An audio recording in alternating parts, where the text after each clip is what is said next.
Welcome, everyone, to episode number 62 here on the Proven Knowledge Podcast. This is the Creator Series. Today, I welcomed an LA artist. He's a really dope lyrical hip-hop artist. His name is Ozi Superfly. We connected back in February. I believe I sent him some beats, and he actually found the podcast on his own, I think just through my page, and he asked if he could be on the show. So I added him to the guest list, and we finally made it happen this week. And this week we talked about his beginnings as an artist. I think he started around the same time as I did, around 2015 or 16 in music. And he's kind of just been working ever since, dropping different singles here and there. He highlighted some of his collaborators, which you'll hear in the episode that he enjoys working with and that he's got more music on the way with. His song Just Watch has been doing very well. It dropped back in February, like I said, around the time that we began talking. And we also talked about what kind of challenges he faced coming out of LA, which, as we all know, is a very crowded area. But I like his attitude toward, kind of just focusing on what he's doing as an artist. And, he'll support artists here and there, but he's not in direct competition with anyone. He's just focused on, what he's trying to do and the mission that he's trying to get out there. And we also talked about social media, the good and the bad of social media, which we've talked about on previous episodes. But I think we both share the same sentiment as, like I just said, is just you have to find the positive in, the sea of confusion, essentially. As far as, even if you're on, just one platform, or if you're on multiple, you're going to see some things you don't want to see all the time. But, as long as you're on there for a good reason and you find the people that care about what you're doing and vice versa, you care about what they're doing, it'll all work out in the end for you. So without further ado, let's get into this episode. All right, welcome everyone to episode number 62 here on the Proven Knowledge Podcast. This is the Creator Series. Today's guest is a California hip-hop artist. This guy's a very lyrical guy. He's got a couple great singles out right now. Ozi Superfly is here. How are you, man? What's up, man? It's Ozi, the boy. I'm over here. Yes, my man sir. Anthony. So. Thank you, bro. And like I said, before, I think I mentioned this, I appreciate you even reaching out to be on the platform, because I remember I sent you some music, I think in February, and then you said, I see you got this podcast. Can I be a guest? And I was like, wow, yes, man, like, definitely. And I know, like, we had to push it back the last couple weeks, but I'm glad to get you on the show, man. I really appreciate it. So to start every episode off, we kind of have the guest give a little bit of background, how you got into music, how you got your artist name, all that basic information for those that might not be familiar with you. Mm-hmm. So I started music after high school, I want to say. So it started back. I always used to just rap and do all that stuff for fun, but I didn't start taking it maybe like seriously after high school. I said I decided to like buy my own equipment and just learn how to mix for myself. And I was just hearing all the music that was coming out. I was like, oh, I could do this. Everybody's just popping off in SoundCloud during that time, so I was like, all right, why not? So I just started making music, started popping us, trying to get some attention from SoundCloud. Go through that route. And that was kind of really how I found my way into music. And then the more and more, I just started working with others, started doing it for everybody else, started mixing and mastering just so I can learn and perfect my craft. So what year was this then? Is this like within the last 5 years, or has it been longer than that? Like, what year did this all kind of start then? I think it's almost about to be like 5 years since I started like doing music. So I think it's been quite a while. So that's when I decided to do everything. I kind of lost the love for doing track just because injuries, because I was like hella into sports. Like that was just my main goal. And I said after that, I was just like, I don't know if I want to do this. And then I was like, once I heard myself doing on the mic, I was like, yeah, I want to do this. It might not have sounded good, but I was like, yeah, I want to do this for sure. So what year did you graduate? Because I graduated in 16. Did you graduate in 16?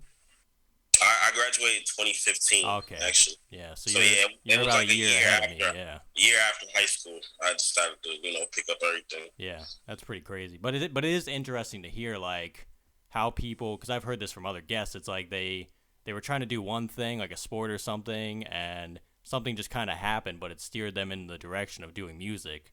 Like they might not have Mhm. thought of that at first that they were gonna do that, but you kind of one thing kind of just leads to another. You know what I mean? So. Yeah, yeah. I've always had a love for music. Like just listening, I've been a whole huge hip hop fan. Like I Mm, used to go like blogs and just look up everything from like maybe hot new hip hop or Two Dope Boys, or I just I would always try to find what was new. mm, Um, like or people up and coming before like people even found the attention. So I felt like I always had that love for hip hop. Or I would, I used to always go back to the oldies, or I'd listen to like the Nigerian music that my pops would play, and all those like kind of factored in, like built me to who I am. Like I was mm. listening to Michael Jackson, like 50 Cent. Like I had a wide range of just who I was listening to. So I felt like I always loved music, and I felt I always probably thought in the back of my mind maybe I could just do it, and then I did it, and I was like, yeah, I want to do this. Like this is what I Mm. want to do. Yeah, that's super awesome, man. So as far as like your own music goes, like crafting your own songs, let's say the writing, for example. Do you write? Are you one of those people that's like a pen and paper guy? Are you on the phone? Like, are you just freestyling tracks and just seeing where it goes? I used to be a pen and paper guy. Like I used to write all my rhymes in like a whole notebook. Mm, Those black and white mm, notebooks. I used to just be writing that. Then I started on my phone, and then it'd be a mix sometimes. Sometimes I'll freestyle, but it really depends on the mood or how I'm feeling about that beat. Like if I want to mm. freestyle, I'll go freestyle the beat. Hmm.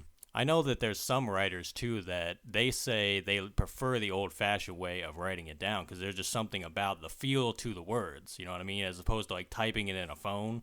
Because they're like, Mhm. they kind of use their phone for everything else, so it's like they want to get more personal with the writing, so they use a pen and pad. And people would be like, "Why do you do that?" And they say, "Well, it's because I want that attachment. You know what I mean? I want to get the real emotions out there." So it must be just Mhm. something like in the brain, you know what I mean, as far as like the meaning to the words, I guess. Because I'm not a writer, I don't Yeah. know anything about it, but I can definitely see the difference for sure. Because I feel in a sense you can get really more personal when you rhyme because it's like an art of like poetry, and it's like as typing, you may be like okay, but I feel like if you're writing it, it feels maybe a little more personal. mm, Um, like because sometimes I might want to go back into like my old ways and be like, you know what, let me hear this beat, let me really feel what it is. Or but sometimes I can also get that feeling by whatever freestyles I can think of on my head, mm, and whatever I remember from that, I put it down. I'm like, okay, let me put this down. Like so, it's that's just how I see it. But it's for sure you can definitely get more personal. mm, I think with writing on a pen and a paper. mm. So you mentioned that you used to listen to like Michael Jackson, a lot of your dad's influences as well. So is there anyone else that directly when you were a kid you kind of listened to a lot and would like that person has inspired you to do music? Is there anyone else you can think Uh, of? I listen to well, if we talking about people who inspired me, because those are more Michael Jackson was more of like stuff that I grew up listening on and I love, Mm, and James Brown or I also love Fela Kuti, who's a Nigerian artist, Erica Badu, Lauren Hill. But what I think what like really got me into rap was listening to 50 Cent, Get Rich or Die Trying. Like that was like the album that made me like, yo, who is this? Like I remember I bought the CD and everything, and that's what really got me into that passion of loving it. So, but I think just listening to obviously Kendrick or J Cole, um, all the other lyricists that's in the game, Tyler the Creator. It made me be like, let me like I love like what they're saying. Like I'm usually quick to pick up on like what rhyme schemes and words that people are saying. I was like, mm, let me write my own raps. Let me try this out. So I think that's what kind of got me more into more thinking about like maybe I can rap. mm. Maybe I can do this. So those are like people that kind of inspired me. Yeah, man, I'm still waiting on this dude Kendrick to drop that album, man. Like, what the hell is happening? Yeah, Like, it's gonna happen. It's gonna happen for sure. They I don't know when. Hopefully sometime this year, but I think yeah, probably 2022 he'll probably drop some. yeah. It's so interesting to see someone like him kind of evolve too, because like I remember like 10 years ago when he was just getting like a name, it was like I don't know, it just seemed like he dropped a lot of music, but then Damn happened, and that was such a big album. It's like now I feel like I don't know if he's trying to top that or like what he's, I think who knows, I but think I feel like part of it as a creator and how he is. Um, I think it's people have to take their time away and kind of enjoy part of life, because mm, enjoying part of your life is also what's going to help you create the other type of music that you're going on. Because a lot of people, they'll be putting out a lot of fast music, a lot of songs. They're not really experiencing life as it goes mm, on. So I feel like it's not in the sense of how he can't drop or nothing, but I feel like he's just trying to see what inspires him. So mm. and I think that's what makes his albums come out like really well. Like I feel like he just keeps getting going up and up and up. So Yeah, that's what sets him apart for sure. Now, would you say that you kind of shadow that a little bit in what you do? Like, are you an artist like that likes to take your time and craft things out very thoroughly? Or are you more like just kind of if you catch wind of an idea, you're just gonna go? um, if something that's like really is like how I work is like I have to like because I can keep writing for days if I wanted to, Mm-hmm. but I find it more like more interesting to like find a beat that's really going to inspire me, or maybe thoughts that are be in my head. I might jot them down and I'll be like, okay, I like where I'm going with this. Or sometimes it's like when I'm in the studio and I hear that right beat come on from my homie or cooking up some, and I know it sets me on a whole path. Like now the story's already in my head, Mm-hmm. so I feel like that's when I start painting my picture. Hmm. Yeah. But I like to really obviously make stuff make sense and go with a story that's going on in life for me, because Mm-hmm. I like it to be like something that's true to me. Mm-hmm. Um, but I can always make music. I'm always constantly doing that, or I'm writing, or my mind is on music. So, but part of it, I feel like you still got to enjoy your life too. Mm-hmm. Now you're out in LA, right? You're in California. Now I know like California is basically an ocean of talent. Like there's talent everywhere, especially in LA. So is there anything that you've had to do or maybe that you tried to do that kind of separates yourself from a lot of the other people out there, or if you're not really focused on that at all, you're kind of just doing your own thing and just focused on, what you could do each day? Um, I like to, like I'll see the talent that comes out and everything like that. I'm always studying. I'm always trying to figure out what they're doing or how they are. What can I do to get myself out there? Because it's me and whoever's helping me Mm-hmm. grow big. Like we got to figure out what strategies to do. But I'm always just I'm always mostly focused on my music, and then whoever I meet along the way, and we create some that happens. I've created stuff for other artists out here in LA and made some great stuff. So a lot of great stuff that I have that's on the way too as well. So, but yeah, I usually just trying to stay on my own course, but obviously peep and pay attention to what's going on. Mm-hmm. That's a pretty good segue into my next question, which would be, out of all the people you've worked with so far, collaborators and whatnot, who have been some of your favorite people, or maybe a favorite person that you've worked with up to this point? I have a few I've worked with that I enjoy working with. Um, 10 Names June, Rajai, that's an R&B artist right there, hella talented. I work with LSB, the King Face Baby. Um, my one of my close homies, Flo BC, J Full, Toast. Um, the list goes on. There's a lot of people I work with, and trying to just keep continuing to work with them. And those people deserve attention. There's a lot of talent where I'm at. So there's got to be eyes on them too. Mm, absolutely. You'll have to send me some of their music because I'm always down to check out, the people that get mentioned on the show as well. So, Mhm. yeah.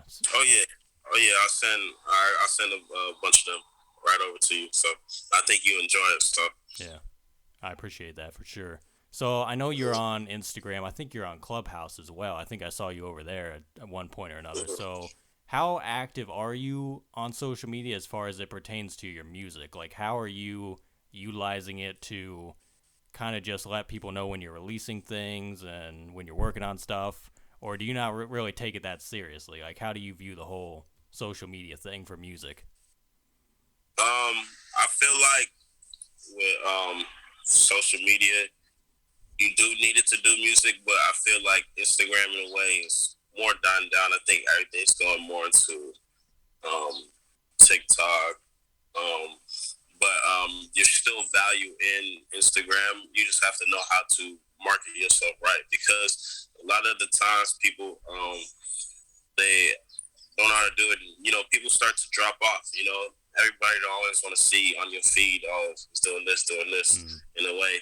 So, I try and figure out a way how I can work my social media. So what can I do where it's more in a sense where I'm not like blasting people with this, but I want also people to come and take a chance to look at me. So, Mm. since I'm using social media, I'm on it all the time. If I'm not on it, I'm not like, I wouldn't spend like all my time basically on it, but I spend it on there just a quick, you know, quick time of my day, and then after I'm learning more. What can I do to kind of grow myself on social media? Mm-hmm. What can I do to bring more of an audience? So Mm.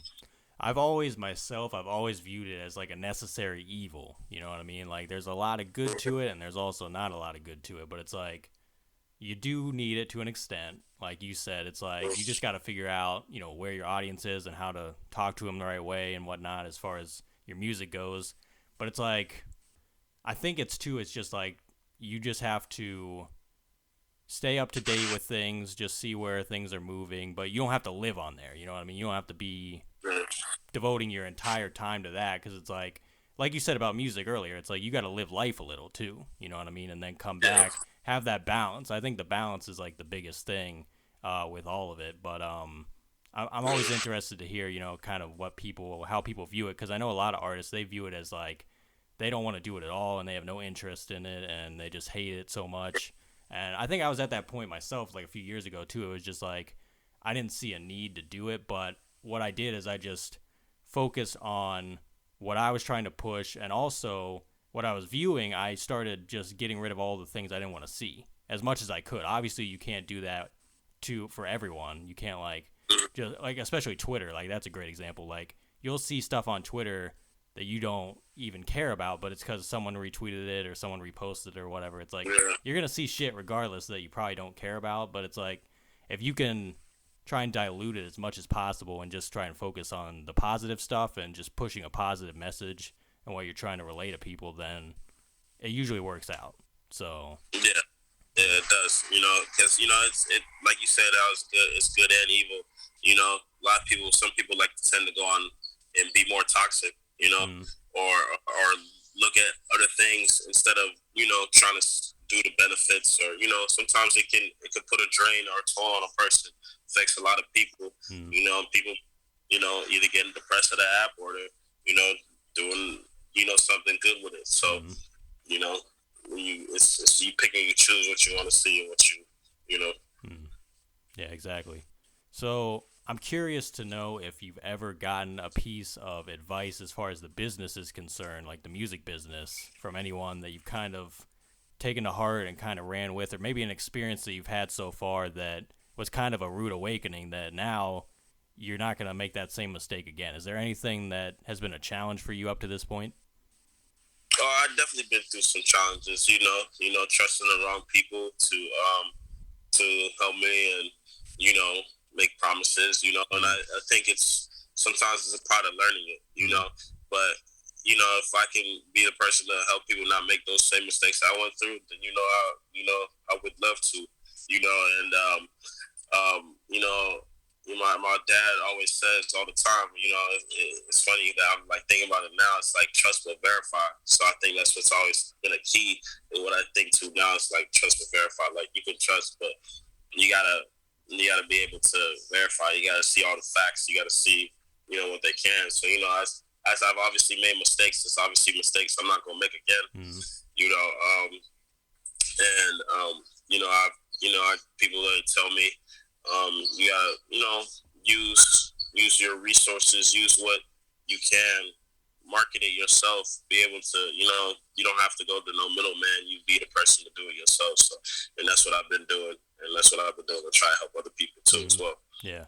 And that's such a learning, like you said, it's a learning curve. It's like when you first start music, I think the misconception is that a lot of people just are going to help you out and things like that, but it's unfortunate that not a lot of people are going to care about what you're doing. So you really got to just go 10 times harder for yourself. That way, later on, when you start growing what you're doing, people are going to look at you and be like, wow, look what they did for themselves. And you know what I mean? So I feel exactly what you're saying. I was through it myself, especially in the first couple years. It was just like, damn, this shit's hard, and like, there's a lot of people out here who will just take advantage of you left and right because you don't know any better. You're essentially ignorant to not knowing how things work. So, but I will say, for me at least, it's like building things myself has been way more fulfilling. Honestly, it's been like I feel pride in the work that I've done up to this point. I'm sure you feel the same way. It's like it is a lot of bullshit you got to go through, but when the work finally pays off, you're like, wow, like I really did that. You know what I mean? Like I really like started with nothing, and now I accomplished this goal. Now I'm gonna go accomplish the next one, and so on and so on. So I think that's just the way to go about it, honestly. Of course, as you should. Like, everybody should be able to learn what to do themselves. Like, obviously, you're not gonna be able to do everything yourself. Yeah. That's why you have to know who are the people that would really be there to back you. You know, Mm-hmm. like obviously, I don't have a big team, but I'm still trying to work on that and trying to get more people to really go and build and help me grow as big as I can. So and it is more fulfilling, like when you see like, oh wow, you did this, like I got this many, like I did this many streams, or I did this all myself, like I figured this out, like or like the first time me learning how to like mix and master and really find a sound, like um but obviously eventually I just had other people do it for me that that I'm close with, that we work with, and um eventually it just starts forming. So, Mm-hmm. everything starts falling into place more and more. Mm-hmm. Exactly. So I know you dropped the single "Just Watch" at the beginning of the year. I think that's around the time me and you started like talking in general. So what else can we expect for maybe the rest of the year? Is there an EP in the works? More singles? Like, what do you got stashed? I definitely got some singles coming. I got one that's out. It's called Pressure. I'm featured on it with my boy Rashai. That's the song you should check out. I think that's the song of the summer for real. I got I also got a song called My Story on the way with my boy 10 Names June and LSB the King Face Baby. Uh, I got a few other singles coming out. They're still in the works, but more music coming. That's for sure. EP probably definitely on the way. So Nice, man. Looking forward to hearing all that for sure. So, if you could go back 10 years ago, maybe give yourself a piece of advice or maybe not change anything at all, what do you think you'd do? I think 10 years. If I went back 10 years, um, just keep doing what you're doing. Keep pushing. You're gonna go through some bumps and bruises. The road isn't easy, but you still gotta find your way to make it out. Mm-hmm. Like I don't think I would change my path, because I feel like I've learned everything, and it's built me to who I am today. But I would say just keep going, even just to keep pushing. Mm-hmm. So, if we flip it then, let's say 10 years from now, where do you think you envision yourself in your career and in your life? 10 years from now, I see myself, touring around, um, doing shows, like opening up and probably doing some of the biggest shows in LA, or just in the country in general. Seeing myself as a top artist in the game. That's where I see myself. Like, I feel like my lyric skills are there, and I feel like I'm only gonna keep getting better and better as time goes on. Like I feel like I'm gonna age like wine. So you know. Nice, man. Do you have any final words of wisdom today for the listeners? Final words, I'd say, I'd say, hey, whoever's trying to do this, you're not alone. Keep pushing. Um, I'd also say, check out the boy Anthony's podcast. That's what I would say. And yeah, man, just stay tuned for more. I'm just excited to see where the year goes. And just check out the other artists. As I said. So. Yeah.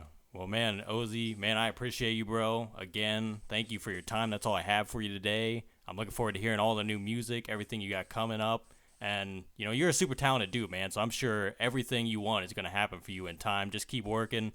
And like I said, I appreciate your time. Hopefully we'll be able to connect very soon. Like I said, I'm coming out there in the next year. So hopefully we can do like a part 2, Oh, yeah, most definitely, man. Maybe in person, too. So, yes. I'm with it. Yes, I'm going to do my LA run with a bunch of people, so I got to add you on, you know what I mean? So. Okay, yeah. Oh, yeah, I'll be there for sure. Thanks, everyone, for listening today. That was episode number 62. We'll be back this time next week. As always, hit the support button on your podcast streaming platform if you'd like to send any funds, and feel free to leave us that 5-star rating if you enjoyed the episode. So we'll see you then. Thank you very much.